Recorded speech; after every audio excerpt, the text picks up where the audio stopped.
మనం నుంచున్నటువంటి ప్రదేశం పోరంకి పరిధిలో ఉన్నటువంటి తాడిగడప మున్సిపాలిటీ సంబంధించినటువంటి ఆర్ఓఆర్ ప్రకారం రికార్డ్ ఆఫ్ రైట్స్ ప్రకారం మన వెబ్సైట్లో రెవెన్యూ రికార్డ్స్ ప్రకారం ఇది 483/2A సర్వే నంబర్లో 2 ఎకరాల 8 సెంటు విస్తీర్ణంలో అనుభవదారుల కింద ఫిషరీస్ డిపార్ట్మెంట్ వాళ్ళు ఉన్నట్లు ఇక్కడ ఇది బై క్లాసిఫికేషన్ పోరంబోకు గ్రామకంఠంగా నమోదు కాబడినటువంటి పరిస్థితి. నేనేమి నా సొంత కవిత్వాలో నా సొంత సబ్జెక్టు నేను చెప్పట్లేదు, ఎవరైనా డౌన్లోడ్ చేసుకుంటే వచ్చేటువంటిది. ఈ మీ భూమి అనేటువంటి దీంట్లో రెవెన్యూ రికార్డ్స్లో వచ్చేటువంటి పరిస్థితి. మరి ఇక్కడ మా దృష్టికి అక్రమ కట్టడాలు జరుగుతున్నాయని చెప్పి తెలియరాగానే మేము సదరు సమాచారాన్ని మున్సిపల్ కమిషనర్ గారి దృష్టికి తీసుకెళ్ళడం జరిగింది. మరి మున్సిపల్ కమిషనర్ గారు మీకు ఎటువంటి ఆదేశాలు ఏమైనా ఉన్నాయా? ఈ భూమిలో ప్రభుత్వ భూమిలో ఏమి నిర్మాణాలు చేపడుతున్నారు, మీకు ఈ నిర్మాణాలకి తగినటువంటి ఆర్డర్లు కానీ లేకపోతే జీవోలు కానీ ఏమైనా ఉన్నాయా అని మేము అడగడం జరిగింది. అడిగితే ఆయన ఓరల్ సమాధానంగా ఖచ్చితంగా ఇక్కడ నాకు ఎటువంటి పరిస్థితిలో కూడా నాకు ఏమీ తెలియదు, అక్కడ ఏం జరుగుతుందో కూడా నా దృష్టిలో లేదు అని చెప్పినటువంటి పరిస్థితి. మరి ఆయన అలా కాలం వెళ్ళబుచ్చుకుంటూ జరుగుతున్న తరుణంలో మేము ఆయనకి శుక్రవారం నాడు పార్టీ తరఫున అలాగే కొంతమంది ఇక్కడ ఉన్నటువంటి హితులు ఇక్కడ ఉన్నటువంటి ప్రజలు కూడా మేమందరం ఒక రిప్రజెంటేషన్ తీసుకెళ్ళి మరి మున్సిపల్ కమిషనర్ గారికి అందజేయడం జరిగింది. ఆయన నిస్సిగ్గుగా అసలు నిర్మోహమాటంగా అసలు ఎటువంటి కార్యక్రమాలు అక్కడ జరుగుతున్నాయో నాకేమీ తెలియదు, లేదు అక్కడ ఎటువంటి ఆర్డర్లు లేవు అని ఆయన చెప్పడం జరిగింది. మీ ద్వారా తెలియజేస్తా ఉన్నా, మీ ద్వారా అడుగుతా ఉన్నా మరొకసారి ఇక్కడ మీరు సాక్షాత్తు మీరందరూ కూడా ఇక్కడ జరుగుతున్నటువంటి అక్రమ కట్టడాలు మీరు చూశారు. ఒకవేళ ప్రభుత్వ స్థలంలో ఏ నిర్మాణాలైనా చేపట్టాలని కనుక ప్రభుత్వం యోచిస్తే దానికి ఒక స్పెసిఫిక్ ఆర్డర్స్ ఉంటాయి. అది ఒక డిపార్ట్మెంట్ నుంచి ఒక డిపార్ట్మెంట్ రన్ చేసే విధానం ఉంటుంది. కన్స్ట్రక్షన్ చేసేటువంటి వ్యక్తులు ఎవరైనా ఉంటే వారికి టెండర్ ద్వారా పిలిచి నడిపేటువంటి విధానం ఉంటుంది. లేదు మీరు ఏం చేస్తున్నారు ఇక్కడ అనే విషయాన్ని కూడా తెలియజేయాల్సినటువంటి పరిస్థితి మీకు ఉంటుంది. ఎటువంటి పరిస్థితులు ఏమీ తెలియజేయకుండా మేము గతంలో ఈ దశలో ఉన్నప్పుడు నిర్మాణ దశలో ముగ్గులేసి చేస్తున్నప్పుడు మేము తీసుకెళ్ళి ఆయన దృష్టికి తీసుకెళ్ళడం జరిగింది. మరి సార్ ఏమీ జరగట్లేదు, అక్కడ ఏం జరుగుతుందో నాకు తెలియదు, అక్కడ ఏం జరగట్లేదు, నేను ఇన్స్పెక్షన్ చేపిస్తానని చెప్పడం మాత్రమే ఆయన జరిగింది.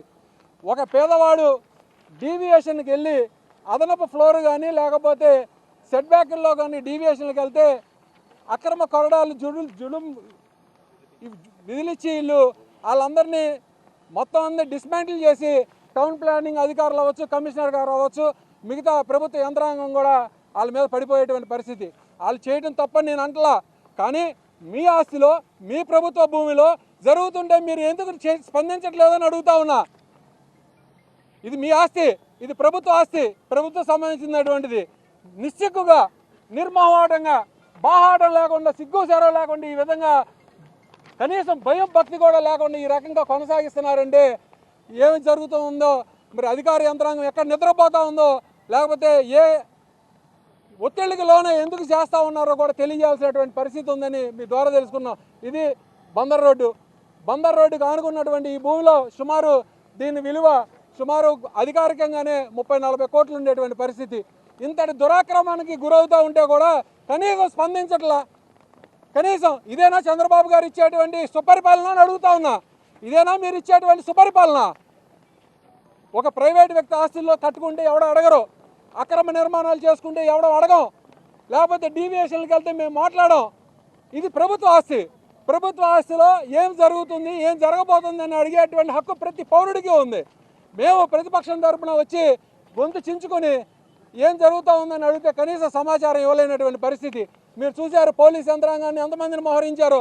మేము ఈ పరిస్థితుల్లో మాకు దిక్కుతోచని పరిస్థితిలో మేము రిప్రజెంటేషన్ ఇవ్వడం జరిగింది. పై అధికారులందరికీ రిపోర్ట్ చేశాం.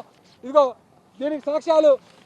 ఇది మున్సిపల్ కమిషనర్ గారి పేరు మీదే కరెంటు ఎలక్ట్రిసిటీ డిపార్ట్మెంట్ సంబంధించినటువంటి కనెక్షన్ ఉంది. దీని ద్వారానే వీళ్ళు ఈ పనులన్నీ కూడా కొనసాగిస్తూ ఉన్నారు. నిస్సిగ్గుగా కనీసం బుద్ధి జ్ఞానం ఏమీ లేకుండా ఈ రకంగా కొనసాగిస్తున్నారంటే ఎంత బరి తగ్గించారు అనేది ఈ కూటమి నాయకులు మీకు చూస్తుంటేనే తేటతెల్లం అవుతుందని తెలియజేసుకుంటా ఉన్నా. అలాగే మరి వివిధ రకాలైనటువంటి డిపార్ట్మెంట్ల వాళ్ళకి మున్సిపల్ మినిస్టర్ ఆఫ్ ఆంధ్రప్రదేశ్ సెక్రటేరియట్కి ఇచ్చాం. అలాగే ప్రిన్సిపల్ సెక్రటరీ ఆఫ్ రెవెన్యూ డిపార్ట్మెంట్కి ఇచ్చాం. ఆర్డీఓ గారికి సంబంధించినటువంటి ఆర్డీఓ గారు కావచ్చు, రెవెన్యూ ఎంఆర్ఓ గారు కావచ్చు, కమిషనర్ గారు కావచ్చు, రెవెన్యూ మినిస్టర్ గారు కావచ్చు, principal secretary of municipal administration కావచ్చు, జిల్లా కలెక్టర్ గారికి, గ్రౌండ్ వాటర్ వాళ్ళకి, చీఫ్ కమిషనర్ గారికి, అలాగే కమిషనర్ ఆఫ్ ఫిషరీస్ డిపార్ట్మెంట్ వాళ్ళకి, ఇలా అనేక మందికి సంబంధించినటువంటి అన్ని డిపార్ట్మెంట్లకు కూడా మా వంతుగా పౌరుల తరపున మేమందరం కూడా తెలియజేయడం జరిగింది. నిమ్మక నీరెత్తినట్టు ఇవాళ కూడా మేము సోమవారం నాడు పీజీఆర్ఎస్లో కూడా పెడితే ఇవాళ గురువారం ఇవాళ కూడా ఎటువంటి చర్యలు తీసుకోలేదంటే వాళ్ళు ఏ స్థాయిలో వ్యవహరిస్తున్నారు అనేది అర్థం చేసుకోండి. ఒకవేళ ప్రభుత్వం నిజంగానే ఇక్కడ ఏదైనా మార్కెట్ పెట్టాలంటే ఎవరు పెట్టాలని అడుగుతున్నా, ఎవరు పెట్టాలని ప్రశ్నిస్తున్నా. అది మార్కెటింగ్ యాడ్ వాళ్ళు డిపార్ట్మెంట్ వాళ్ళు సంబంధించినటువంటి వ్యవస్థ. ఆ ఇన్స్టిట్యూషన్ వాళ్ళు నడిపి వాళ్ళు నిర్వహించాల్సినటువంటి పరిస్థితి. మరి ఇక్కడ ప్రైవేట్ వ్యక్తులు ఎందుకు పనిచేస్తున్నారని అడుగుతూ ఉన్నాం. మీ దగ్గర ఉన్న ఆధారాలు ఉంటే తెలియజేయండి, ఇవ్వండి. అంతేగాని ఇటువంటి అక్రమాలు, దురాక్రమాలు, ప్రైవేట్ వ్యక్తుల్ని పోషించేటువంటి పరిస్థితి నెలకొల్పితే మీరు కూటమి ప్రభుత్వం ఇదే కొనసాగించాలని మీరు దయదలిస్తే, మీరు అనుకుంటే మేము కూడా వైఎస్ఆర్ కాంగ్రెస్ పార్టీ వాళ్ళం ప్రతి గ్రామంలో ఉన్నటువంటి కామన్ సైట్లో ఇదే తరహాలో చేయడం మొదలెడతాం. మేము కూడా ఆదాయ వనరులుగా మార్చుకుని తీరుతాం. ఎందుకంటే మీకు చట్టం మీకు చుట్టం అయినప్పుడు మాకు కూడా అదే పరిస్థితి ఉంటుందని మీరు తెలియజేసుకుంటా. ఎందుకంటే అధికారులు ఎల్లప్పుడూ రాజ్యాలు మారుతూ ఉంటారు, రాజులు మారుతూ ఉంటారు. మీరు మాత్రం ఎప్పుడూ పర్మనెంట్. మీకు ఉన్నటువంటి రూల్స్ అండ్ రెగ్యులేషన్స్ ప్రకారం మీరు ఖచ్చితంగా నియమ నిబంధనల ప్రకారం మాత్రమే వ్యవహరించాలి తప్పితే మీకు ఉన్నటువంటి ప్రేమ వాత్సల్యాన్ని అని ఉంటే బయట చూపించాలి తప్పితే మీకు ఎమ్మెల్యే గారి మీద ప్రేమ లేకపోతే కూటమి నాయకుల మీద ప్రేమ ఉంటే ఆయన ఇంటికి వెళ్ళండి, ఆయనతో భోజనం చేయండి, ఆయనకి బాగా మీకు కావాలంటే గిఫ్ట్లు ఇచ్చుకోండి, ఏది కావాలంటే చేసుకోండి, మేమేం అర్థం చెప్పాం. కానీ ప్రభుత్వ ఆస్తి సంరక్షణ చేయాల్సినటువంటి మీరు ఖచ్చితంగా ప్రభుత్వ ఆస్తులు కాపాడాలని, అలాగే ఇక్కడ జరిగేటువంటి ఈ అక్రమ కట్టడాలు వెంటనే నిలుపుదల చేయాలని, ఒకవేళ కనుక వాళ్ళు నిలుపుదల చేయకుండా ఇదే పరిస్థితి కనుక కొనసాగిస్తే మేము కూడా చట్టాన్ని మా చేతుల్లో తీసుకునేటువంటి పరిస్థితి ఉత్పన్నం అవుద్దని హెచ్చరిస్తూ ఉన్నాను. ఇది మంచి పద్ధతి కాదు. అధికారులకు అందరికీ చెప్తా ఉన్నాం, ఈ పద్ధతి కనుక కొనసాగితే మీరు రాబోయే కాలంలో అడ్మినిస్ట్రేషన్ అనేది చేయడం ఇంపాసిబుల్. ఎందుకనంటే ఒకడికి ఊరుకున్నప్పుడు మీరు వేరే వాళ్ళు కూడా ఊరుకుని తీరాలి. ఎందుకంటే ఇది సక్రమైనప్పుడు మేము నిర్మించే అక్రమ కట్టడాలు కూడా సక్రమంగా మీరు భావించాల్సిన పరిస్థితి వస్తుంది. కాబట్టి సుపరిపాలన అందించాలంటే ఇటువంటి ఒత్తిళ్ళకి దేనికి లోన్ అవ్వకుండా జరిగినటువంటి అక్రమ కట్టడాలను వెంటనే శిక్షలు అయినటువంటి చొరబాటుదారులను వెంటనే కేసులు నమోదు చేసి వాళ్ళని శిక్షించాలని మీ ద్వారా వేడుకుంటూ, అలాగే రేపు రాబోయే కాలంలో మరింత ఉధృతం చేస్తాం. ఇది ప్రాథమిక హెచ్చరిక మాత్రమే. మీరు కనుక నిమ్మకి నీరెత్తినట్టుగా వ్యవహరిస్తే మేము చట్టపరంగా న్యాయస్థానం తలుపులు తడదాం.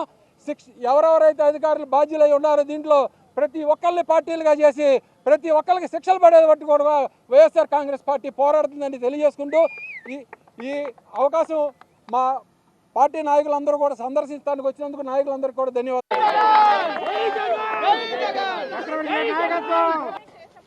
ఇప్పుడు సోమవారం మేము తెలియజేసినప్పుడు ఇవ్వండి అందరికీ పంపించినటువంటి పోస్టులు ఓకే. ఇన్ పర్సన్గా మేము వెళ్ళి ఫిషరీస్ డిపార్ట్మెంట్ పక్కనే ఉంటుంది, ఈ పక్కనే ఫిషరీస్ డిపార్ట్మెంట్ అనుభవదారులుగా ఉన్నారు. అయ్యా మీరు అనుభవదారులుగా ఉన్నటువంటి భూమిలో ఇలా మట్టి తోలేసి ఇలా అక్రమాలకు గురవుతుంది, మీరు ఏమైనా యాక్టివిటీ చేస్తున్నారా అని అడిగాం. మాకు ఏమి సంబంధం లేదు అని చెప్పారు. కాబట్టి మేము తర్వాత వెంటనే రెవెన్యూ అధికారులకు అందరికీ తెలియజేసాం. కమిషనర్ గారు పలు దఫాలుగా తెలియజేసాం. ఆయన దగ్గర ఇదిగోండి సోమవారం నాడు మేము అందజేసినటువంటి ఈ కాపీలు, ఇదిగో రిసీవ్డ్ కాపీలు ఇవ్వండి. మరి ఇంక మేము ప్రజలు ఎవరికి మొరపెట్టుకోవాలని అడుగుతా ఉన్నా. సంబంధిత అధికారులు నిమ్మకి నీరెత్తినట్టు మాకు ఎమ్మెల్యే గారు ఒత్తిడి ఉంది, మాకు ఎమ్మెల్యే గారు ఒత్తిడి ఉందని పాడిందే పాటగా పాడుతున్నారు తప్పితే ఎందుకు ఉంది ఏంటి మీకు రూల్ పొజిషన్ అంటే చూపిమంటే చూపిట్లా.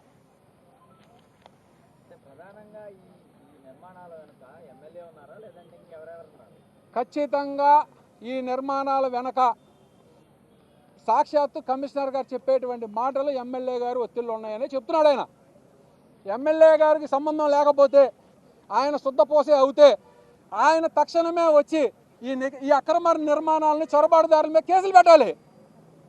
ఎవరెవరైతే దుర్వినియోగం చేస్తున్నారో, ఇది ప్రభుత్వ భూమి అంటే అందరి భూమి, ఆయన భూమి కూడా కాబట్టి, ఆయన కూడా ఇక్కడ ప్రజాప్రతినిధి కాబట్టి తన వంతుగా వచ్చి ఇక్కడ జరుగుతున్నటువంటి ఈ అక్రమ నిర్మాణాల మీద తగు చర్యలు తీసుకుని ప్రభుత్వంలో ఆయన ఉన్నాడు కాబట్టి ఖచ్చితమైనటువంటి వీళ్ళందరినీ దోషులు శిక్షించి కేసులు పెట్టి తీరాలి. నేను ఎమ్మెల్యే గారు మీ ద్వారా వేడుకుంటా ఉన్నా, ఇక్కడ సొరబాటుదారులు అందరూ అక్రమ నిర్మాణాలు జరుగుతున్నాయి, భూ కబ్జా జరుగుతూ ఉంది, ల్యాండ్ గ్రాబింగ్ జరుగుతూ ఉంది. మీరు తక్షణమే దీని మీద స్పందించి దోషుల్ని కేసులు నమోదు చేసి శిక్షించమని కోరుతా ఉన్నా.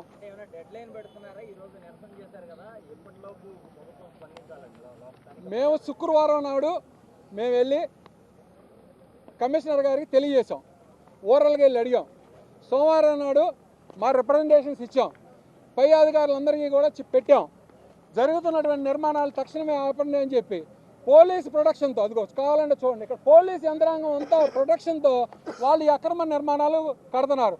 ఒక పేదవాడో లేకపోతే ఒక మధ్యతరగతి వాడో ఎవడైనా సరే ఒక డీవియేషన్ అంటే 8 అడుగులు సెట్ బ్యాక్ వదలాల్సిన 10 అడుగులు సెట్ బ్యాక్లు వదలకుండా కడితే అన్ని కూల్చేస్తున్నటువంటి పరిస్థితి. నేను కోల్చడం తప్పని అంటలా, మీరు సక్రమంగా నడపాలి. మరి ఇదేంటి అని అడుగుతున్నా. మీకు ఎటువంటి ఆదేశాలు లేకుండా మీరు ఎందుకు ఈ ప్రభుత్వ భూమిని దురాక్రతం అవుతుంటే మీరు ఎందుకు చూస్తూ ఊరుకుంటున్నారని అడుగుతా ఉన్నా. మా ఆవేదనల్లా ప్రభుత్వ భూమిని కాపాడాలి. ఒకవేళ కనుక ఇదే తరహాలో కొనసాగిస్తే రాబోయే కాలంలో మా యొక్క కార్యాచరణ వేరే రూపంగా ఉంటుంది.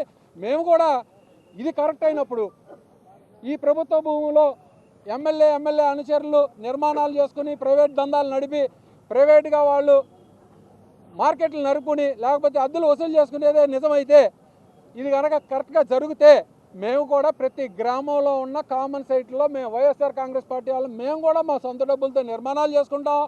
మేము కూడా అద్దెలకు ఇచ్చుకుని తద్వారా వచ్చే ఆదాయాన్ని మా పార్టీ నాయకులకి మేము కూడా పోషణ కార్యక్రమం చేస్తాం.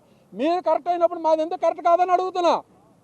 చట్టం అందరికీ ఒకటే, చట్టం నీకు చుట్టం నాకు వ్యతిరేకం ఎప్పుడూ కాదు. చట్టం అందరికీ ఒకటే కాబట్టి బిఆర్ అంబేద్కర్ గారు రాసిన రాజ్యాంగంలో అమలుపరచాల్సినటువంటి రాజ్యాంగం అంతా కూడా అందరికీ సమానంగా చూడాలనేది ఆయన ఆలోచన ఇప్పటి వరకు నడుస్తూ ఉంది. ప్రత్యేకమైన పరిస్థితుల్లో ఇది నడుస్తూ ఉంది. చంద్రబాబు నాయుడు గారు 24 గంటలు చెప్తా ఉన్నారు. చంద్రబాబు గారు, సకల శాఖ మంత్రి లోకేష్ గారు, మీ ఆధ్వర్యంలో జరుగుతున్నటువంటి ఈ ఆక్రమణల్ని తక్షణమే అరికట్టాలని మీ ద్వారా తెలియజేసుకుంటా ఉన్నాం.